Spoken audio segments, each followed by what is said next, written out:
Psaume 23.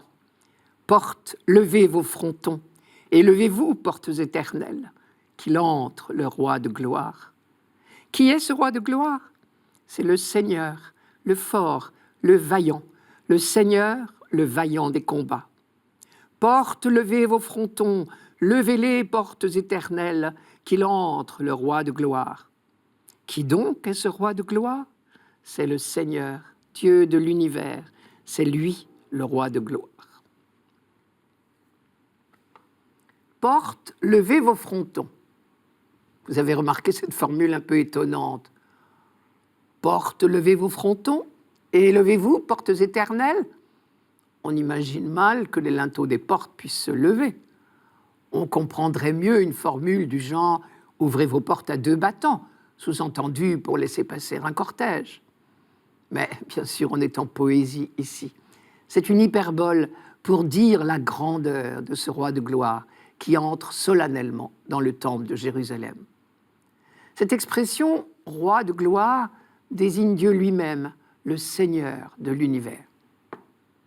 Mais ici, on ne peut pas ne pas penser à la grande fête de la dédicace du premier temple par le roi Salomon. C'était vers 950 avant Jésus-Christ. Imaginez l'immense procession, les marches grouillantes de fidèles. Comme dit le psaume 67, « Dieu, ils ont vu tes cortèges, les cortèges de mon Dieu, de mon roi dans le sanctuaire.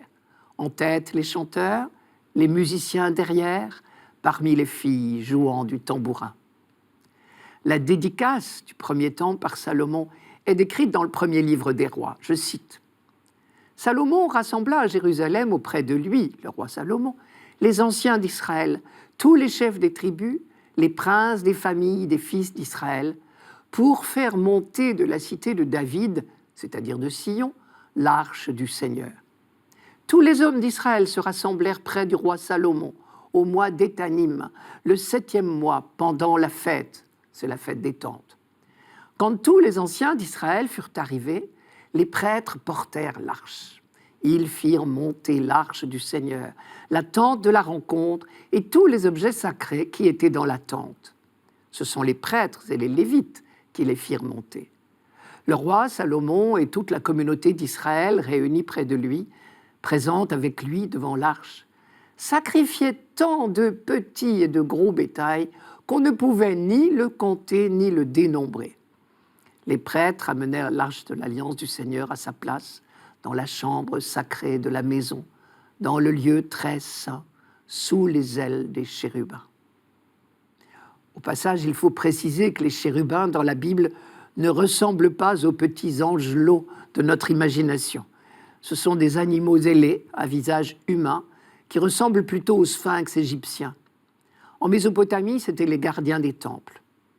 Dans le temple de Jérusalem, au-dessus de l'arche d'alliance, étaient disposées 2 statues en bois doré représentant ces animaux, les chérubins. Leurs ailes déployées au-dessus de l'emplacement de l'arche formaient un dais protecteur au-dessus de l'arche et de ses barres. Dans ce contexte, on imagine bien, ce n'est qu'une hypothèse, mais on imagine bien la foule ou une chorale chantant « Portes, levez vos frontons, et levez-vous, portes éternelles, qu'il entre le roi de gloire. » Et un autre chœur répond « Qui est ce roi de gloire ?» C'est le Seigneur, le fort, le vaillant, le Seigneur, le vaillant des combats. Derrière ces titres guerriers qui nous surprennent aujourd'hui, il faut entendre le rappel de toutes les batailles qu'il a fallu livrer pour se faire une place au soleil, si j'ose dire. Depuis le don de la loi au Sinaï, l'arche accompagnait le peuple d'Israël dans tous ses combats, signe de la présence de Dieu au milieu de son peuple. Je reviens à notre cortège qui entre dans le temple.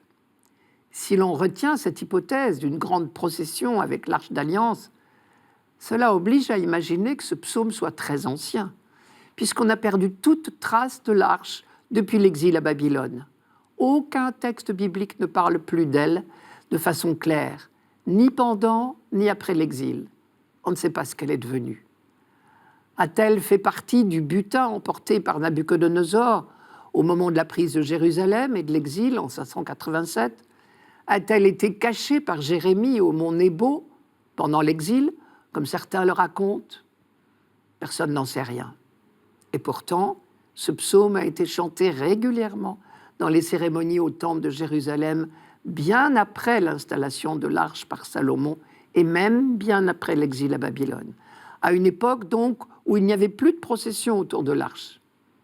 Ce psaume n'en a pris que plus d'importance d'ailleurs, après qu'on ait définitivement perdu ce signe tangible de la présence de Dieu. Ce psaume était tout ce qui restait de la splendeur passée. Il enseignait au peuple le dépouillement nécessaire. La présence de Dieu n'est pas attachée à un objet, si chargé de mémoire soit-il. Et puis, peu à peu, au cours des siècles, il se chargeait d'un sens nouveau. Qu'il entre le roi de gloire est devenu le cri de l'impatience pour la venue du Messie. Oui, qu'il vienne enfin, le roi éternel qui régnera sur l'humanité renouvelée de la fin des temps. Il sera vraiment le Seigneur des combats, celui qui remporte la victoire définitive sur le mal et sur les puissances de mort. Il sera vraiment le Seigneur, Dieu de l'univers, car c'est l'humanité tout entière qui partagera sa victoire. Cela, c'était l'attente d'Israël qui se creusait de siècle en siècle. Évidemment, on ne s'étonne pas que la liturgie chrétienne chante précisément ce psaume le jour où elle célèbre la fête de la présentation de l'enfant Jésus au temple de Jérusalem. Manière d'affirmer que cet enfant est le roi de gloire, c'est-à-dire Dieu lui-même.